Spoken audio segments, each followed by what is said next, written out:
Coming up on the live and interactive ACSA legislative lunch break, Yvonne and I will get you all of your latest news and information from the state capitol and CDE with an in-depth analysis on how it impacts you. Plus today, Darshana Patel, running for state assembly in Southern California, District 76. She is going to join us on the show to talk a little bit about representing that district. It's a very, very unique and diverse district. We'll talk to her about that and her public education priorities.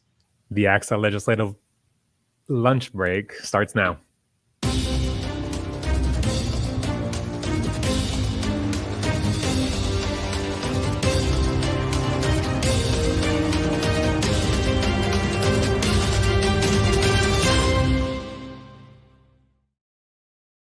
And it's a couple of minutes after 1 o'clock. We welcome you on a Wednesday to the ACSA legislative lunch break. It's strategic. You got to start with the bar low, and you go high from there. Hey, I mean, however we have to do it, right? I mean, we may as well start from the ground level. That's Yvonne Carrillo, ACSA's Senior Director of Policy and Governmental Relations. I'm Naj Alakan, ACSA's Senior Director of Marketing Communications. Welcome on a Wednesday. We're honored to have you. Go ahead and jump onto the chat today. Say hello and let us know where you're watching from. Yvonne is in today because Edgar is on assignment, legitimately on assignment today. He is over at ACSA's Personnel Institute in Burlingame. Yvonne, this is the first time that we've combined personnel and negotiators into one, and it's a 4-day event. And word is it's going great. And this is one of those opportunities where we have so many of our human resources and personnel administrators in one place in the state. You've been traveling around a lot over these past few weeks. You've been hearing from members right and left. What are you hearing as the school year starts from the members that you're speaking with? There's no shortage of things that are calling their attention. And so happy to hear reports of school years being off to a great start. And certainly there's that buzz and that energy of getting students back on campus. At this point, they're well into the school year, many of them. And so, but yeah, I think there's always questions about what's coming down the pike. But getting a lot of good feedback from them in terms of the challenges that they're already facing at the start of this school year, many of which are unique and just continuing to bubble up with more frequency. But it's always good to hear that feedback as we're having conversations up here in Sacramento. Yeah, absolutely. And coming up, Darshana Patel, who is a assembly candidate, District 76 in Southern California. She's going to join us. One of the benefits of having Yvonne on the show today is that we can talk about what's happening at the state capitol, specifically with some of the bills legislation that Governor Newsom has recently signed. That includes a couple of ACSA-sponsored bills, as well as some that have a direct impact on the hiring practices within your school district. So Yvonne, let me just have you run down some of this. We can start with the ACSA-sponsored bills, including that social media bill. Yeah, so this topic of cell phones and social media is getting a lot of attention from policymakers, certainly getting a lot of attention locally, but happy to share our co-sponsored bill that would restrict social media companies from pushing using addictive algorithms and pushing notifications during school hours and during sleeping hours was signed into law. So happy to report that. You'll also have probably seen on the news, because it's been widely covered earlier this week, the bill that would require school districts to adopt a policy that would either prohibit or limit cell phone use. It also was signed into law. So that requirement will be in effect in summer of 2026. What we've been hearing from members is that everybody has a policy related to cell phone use. It may not be a formal board policy, so that's the distinction here. This would require a formal board policy to be adopted and actually formalize what it is that you're doing. Also ecstatic and really celebrating that AB 2088 was vetoed.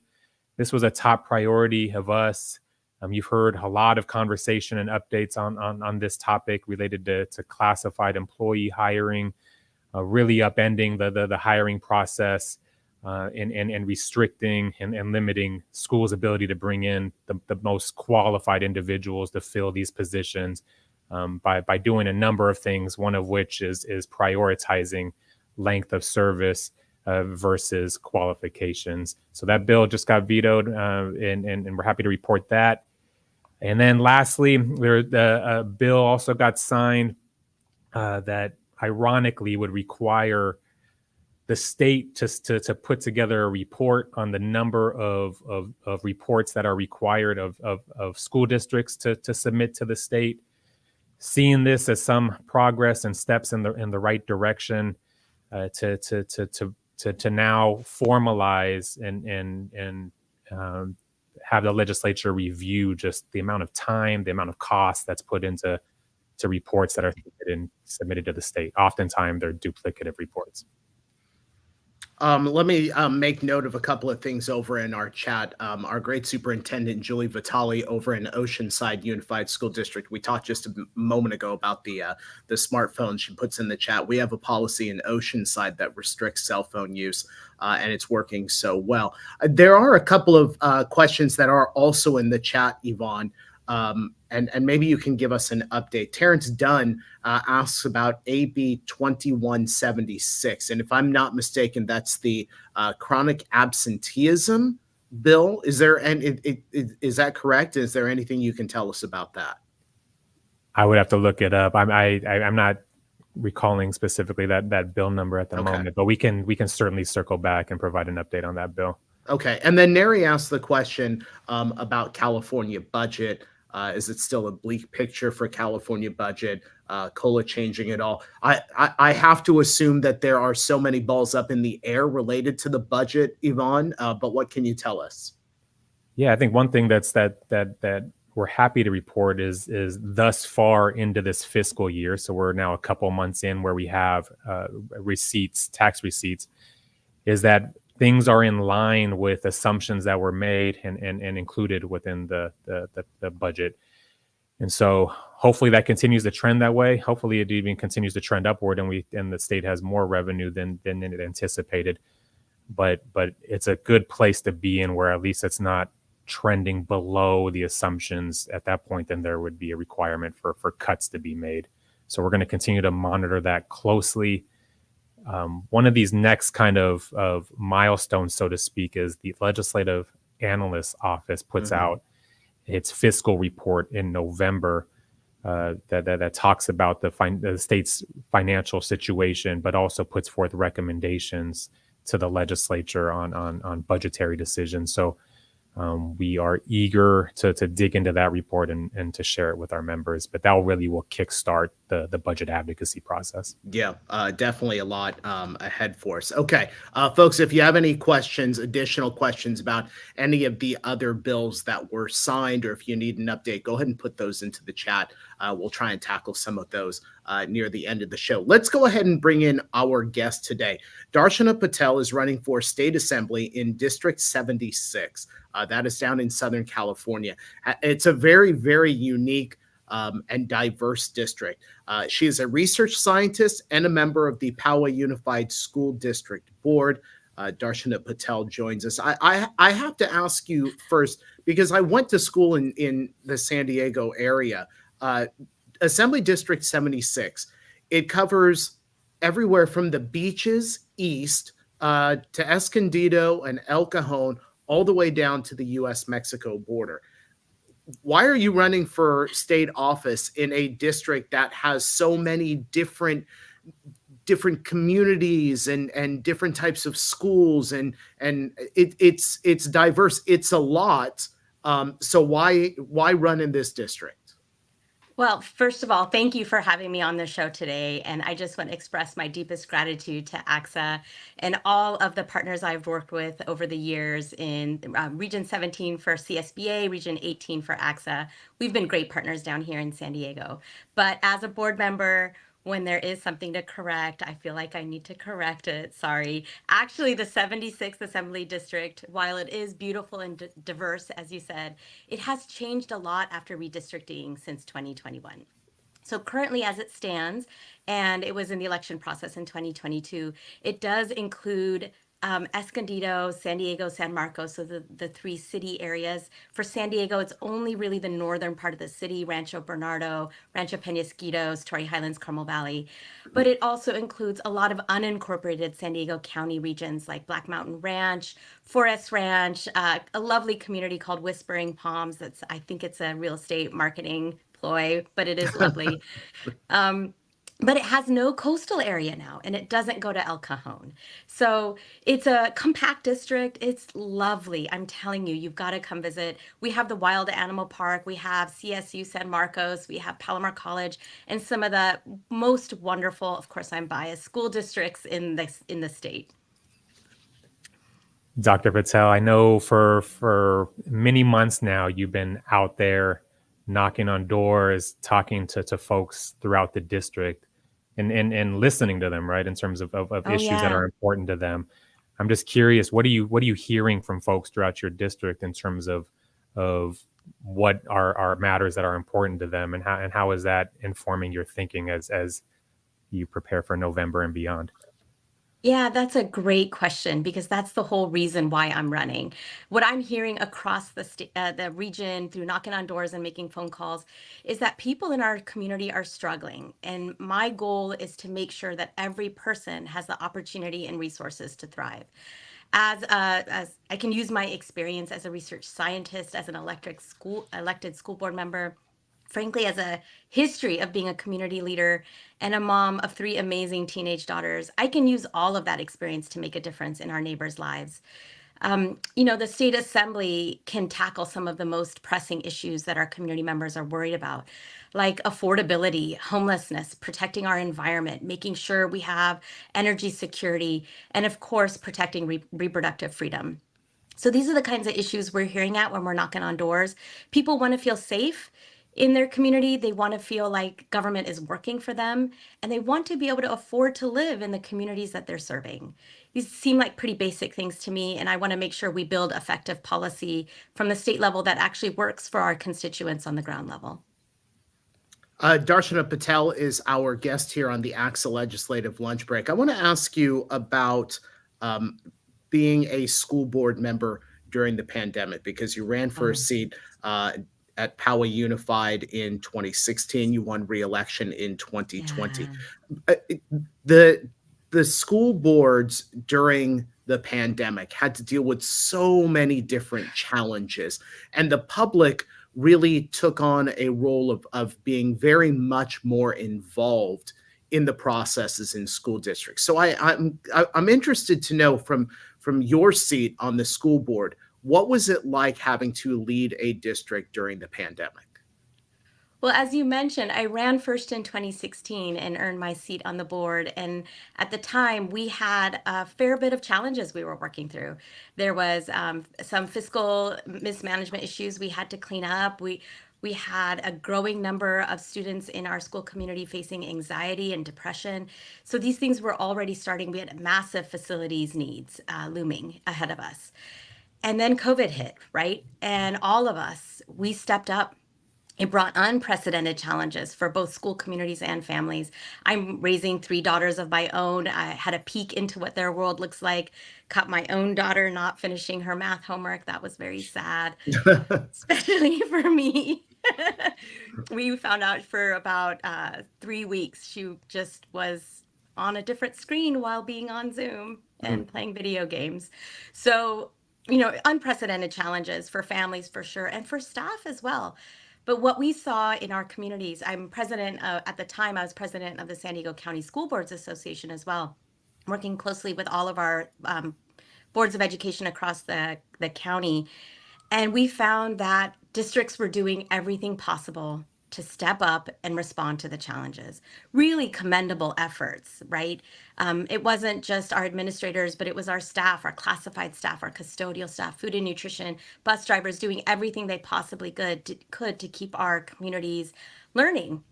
Everyone was on deck for this.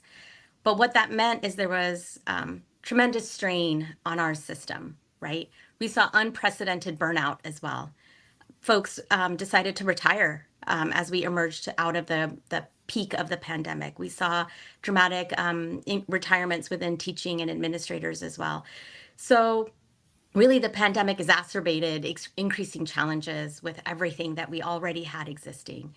And frankly, that's why one of the main reasons why I'm running for state assembly is we have all these underlying issues, and chances are there will be great challenges like COVID-19 created for us. And we'll need to make sure that our districts have all the resources they need to fight these challenges. We now know, and we have to prepare better. We have to make sure our school districts, our communities are ready to go. So I'm going to continue to advocate for increased funding and resources. Certainly, districts also learned about communication if they hadn't already had those experiences before. Parents were actively involved in decisions, wanted to be directly involved even in decisions that school boards and districts had the authority to make.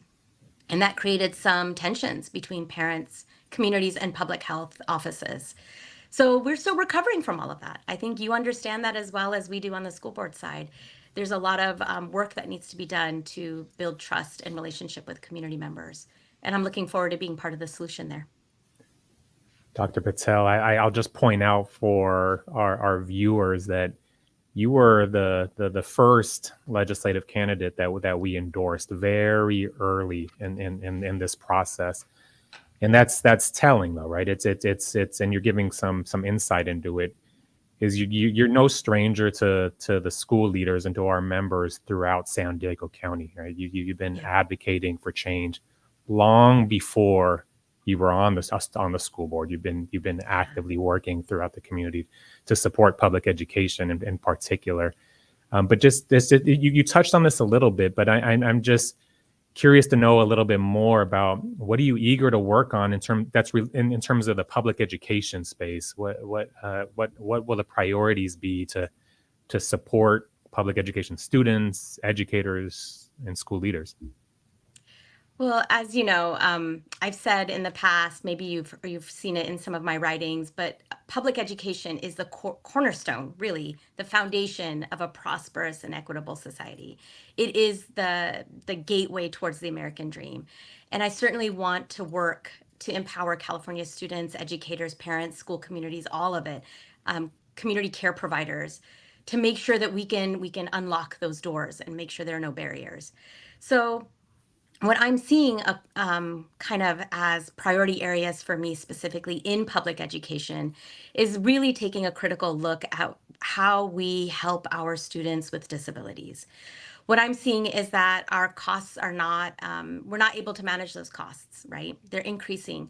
We had a promise from the Individuals with Disabilities in Education Act that some of those costs would be offset through federal funding. We still don't see that funding coming through at the levels that were committed.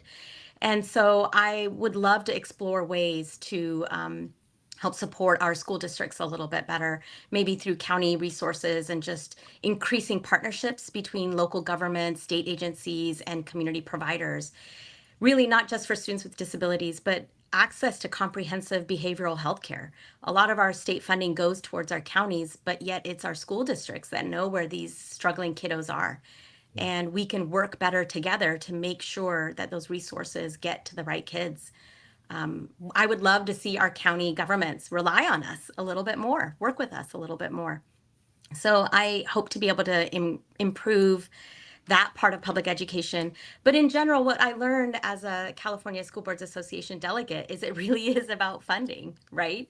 At the bottom line, it's about funding and local control and making sure that our local jurisdictions are able to meet the needs of the communities. We've seen a little bit of tension with the local control aspect of public education. And I want to make sure that there's an authentic voice in Sacramento for public education. Darshana, I'm just going through all of the endorsements that you have listed up on your website. And of course, Yvonne referred back to you being endorsed by ACSA as well. And on this endorsement list, I mean, we have constitutional officers, we have assembly members here, congressional members as well. You have a very unique background in that you research scientist, PTA, school board. What is it that you would want our viewers and those in your school community to know about you and why it is that they should vote for you? Yeah, well, this is the beauty of it, right? I believe that my background as the daughter of immigrants, having gone through hardship and really being supported by public education to make sure I not only made it through dark days when I was struggling, when our family was struggling, but the joy that I experienced in being able to pursue higher education and work towards finding cures or treatments for cancer. All of that experience really comes to my work ethic, my passion, what drives me. And I think the unique framework that I bring is a real strong duty of care. I believe in servant leadership, but also I bring a process that has a scientific kind of aspect to it, right? I want to approach policymaking like I would have approached experiments in the lab. Let's make sure we have resources to follow through. Let's make sure the team is working well together. And that if it doesn't work, let's go back to the bench and try that experiment again. I think it's okay. It's okay to revisit policies that were in existence maybe years ago and ask the question, is this still working today? And if not, what can we do to make it better? As a scientist, I'm okay with looking back at my own work and saying, hey, that's not working anymore. Let's just fix that, right? There's no ego in it for me. And I think that mindset can help policymaking in Sacramento. And of course, my passion is with public education. I know what it can do for people. I've had that experience myself. That's great to hear. Darshana Patel, Dr. Patel running for State Assembly in District 76. Dr. Patel, it's been great having you here on the ACSA Legislative Lunch Break. Good luck the rest of the way, and we hope to talk to you after the election. Of course, anytime. You know where to find me. Thank you so much. We know where to find you. Thank you. Thank you. Yeah. Yvonne, I want to go back really quickly because Terrence Dunn asked that question earlier about Assembly Bill 2176, and you have an update on that for us. Yeah, that bill was signed, and so that will take effect. So it ensures that incarcerated youth have access to education.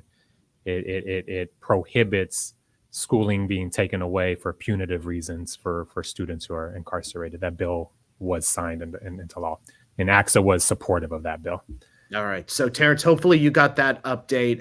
Yvonne was just taking a look at that while we were getting things put together here. Yvonne, just your final thoughts from our time with Dr. Patel. Again, a very diverse area, but she's got that public school background. She's got the research scientist background. She talked about servant leadership. She talked about the pivotal role that public education plays here in the state. Your thoughts? I was really excited to have this platform so our members can get to know Dr. Patel. I think she demonstrated with the depth and energy with which she was talking about the issues that it's clear that she's going to be a real strong ally for ACSA, a real strong proponent for public education, really, really eager to partner with her for many years to come on doing good work for our schools. All right, folks, let me tell you a little bit about what we offer here at ACSA for you with additional programming. Let's start with our ACSA Podcast Network. One of our features on there is the ACSA Leadership Classroom. Now, this podcast, which is available on Apple Podcasts and Spotify, this brings in a leader from outside of public education to talk about leadership, what they've learned along their leadership pathway, what they learned in public education, and some of what they look for when they identify new leaders. The ACSA Leadership Classroom, our next edition comes up this week. We are speaking with Mountain West Conference Commissioner Gloria Navarez, and you can get that Apple Podcasts and on Spotify. And then Behind the Bills, that is hosted by our own Yvonne Carrillo. Yvonne talks about the latest inside the Capitol and in public education and advocacy. He also has a guest on there, so you can get Behind the Bills on Apple Podcasts and Spotify. Hopefully you brought out your phone and scanned in those QR codes.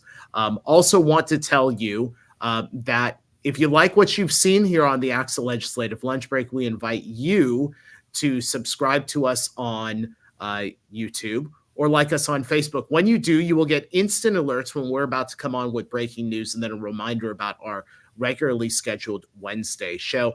And of course, if you have great stories happening in your school district, we want to tell your stories too. Go ahead and send in your news releases, your photos, your talking points to Michelle Carl, our EdCal editor, mcarl@acsa.org.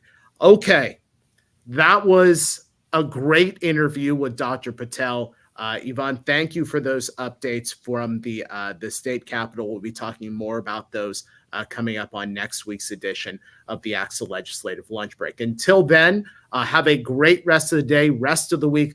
We'll see you next week here, 1 p.m. on the ACSA Legislative Lunch Break.